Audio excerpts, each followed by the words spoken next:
Internet. So today I would be explaining you some of the features of MeanStack which was used in our contact app, since many of the user is complaining that they are not able to run this app. So I will show you step by step how you can run this app, and what are the prerequisites that are required in order to run this app. So let's get started. So I have just downloaded this zip file, and it is available in my downloads folder. So go ahead and navigate to the location where this folder is downloaded. So I will just drag and drop to my desktop.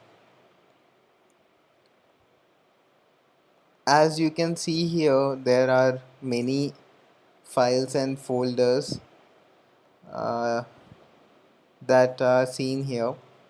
So there are two JSON files. JSON files are basically an object representation of data.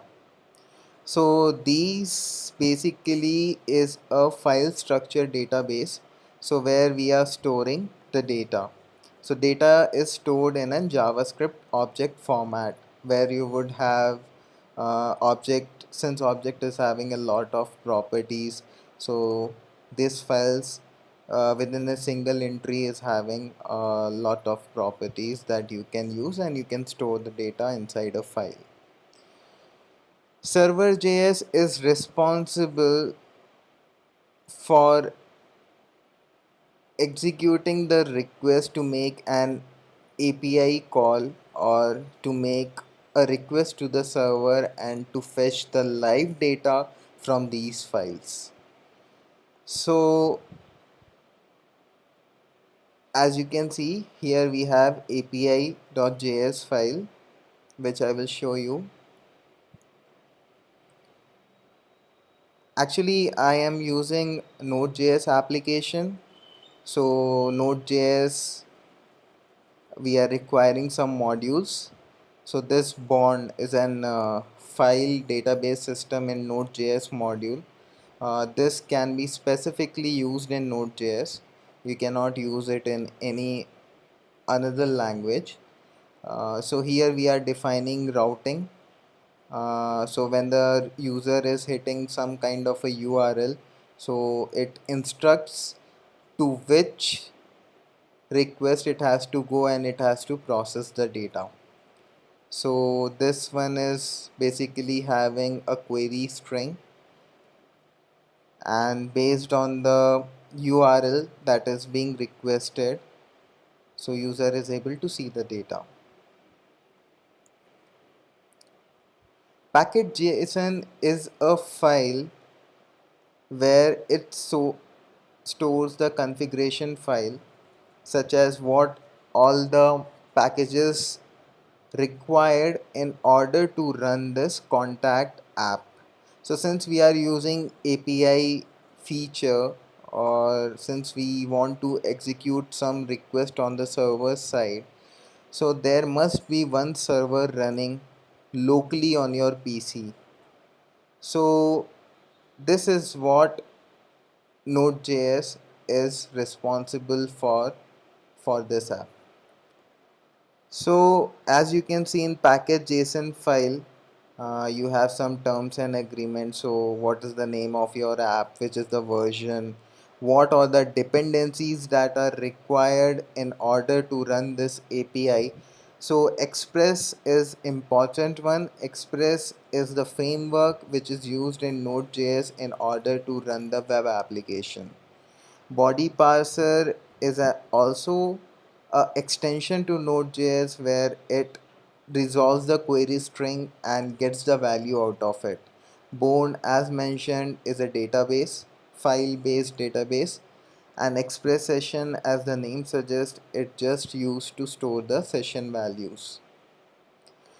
And in the dev dependencies, we don't have anything. And in the scripts, so in order to execute this, you should be having Node running globally on your PC.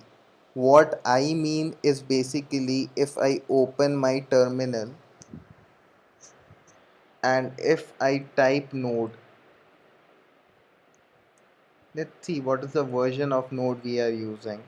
I'm sorry, it's single V.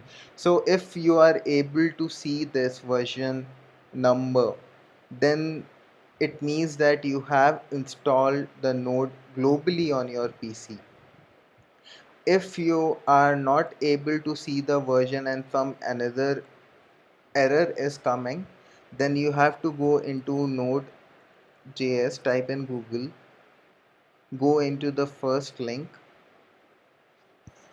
and here the instruction is there how to install node.js.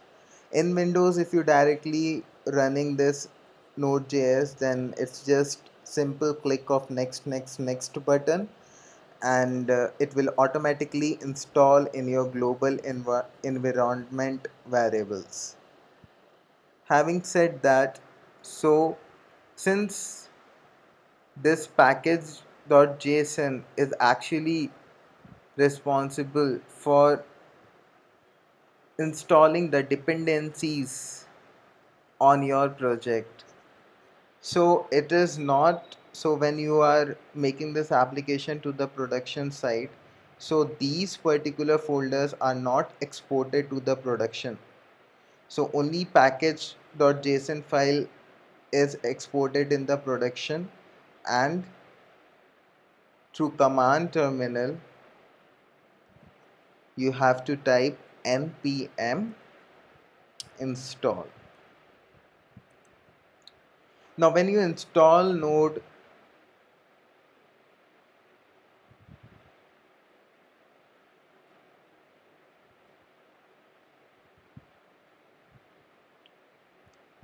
oh, there is some error.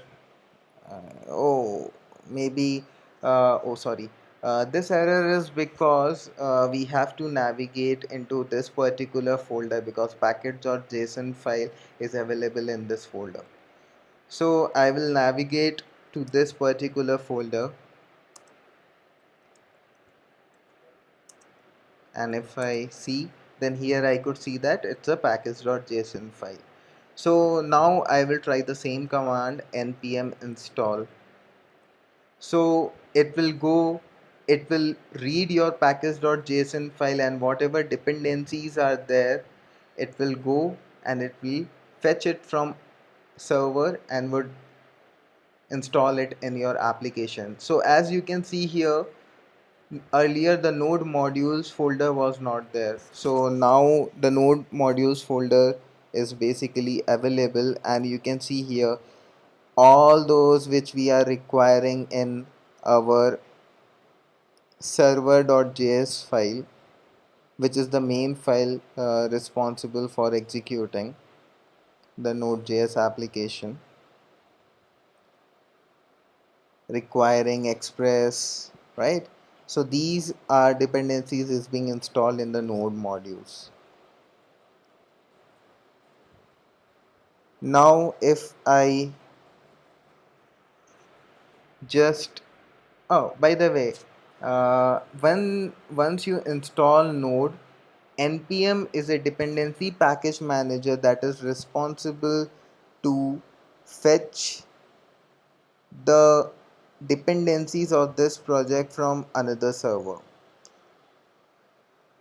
So now once you have installed this dependencies and you can see that node modules folder is available and you have all the required dependencies, then what you can do, you can type node server.js. So you can say that it is saying the information it is running at localhost 3000. So what I will do, I will navigate to my browser. I preferably use Google Chrome because it is the best browser according to me. And here I will say localhost 3000.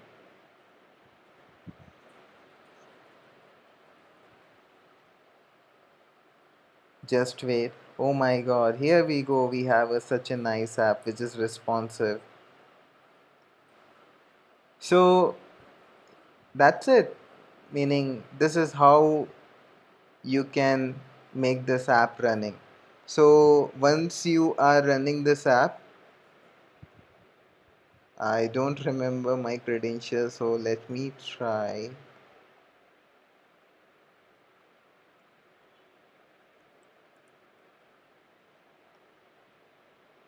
That's a wrong credential, I think so.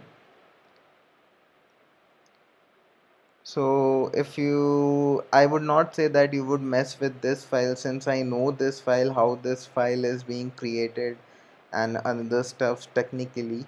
So username is Tanuj and the password would also be Tanuj, I guess. Oh yeah, so once you get login, see here, you have this options available. So this actually you can do sorting, you can do searching. So if you search, it's very fast search. So you can search, you can click on the item and then you can get the details out of it. You can add new field, what field you want. Let's suppose I need text field. Nickname. So my nickname would be Tanuj only. So I will add it and it automatically gets saved, and once I go in all contacts and on hmm, click on the second item, see here the nickname has been added, and these all data is being really updated in these two files. So data.json is actually storing this contact details and users.json is storing the user details. So you can log out, you can sign up, just mess around with this application. Hope this video would be useful to all. You can delete those fields which you don't require and it automatically gets saved. So once I click here, see here only two fields are there, rest we deleted. Or to show you the proof, I will refresh this page and you can see that only these two fields are there. So you can create a new contact, you can remove the fields, you can add new field based on your requirement, and then you can play around with this app. I hope that this video would be useful, and if it is not useful, just comment it out. I will more briefly explain how we can run this app more beautifully on our desktop devices. So thank you all for all your attention and hope you enjoy this video. Have a nice day. Thank you.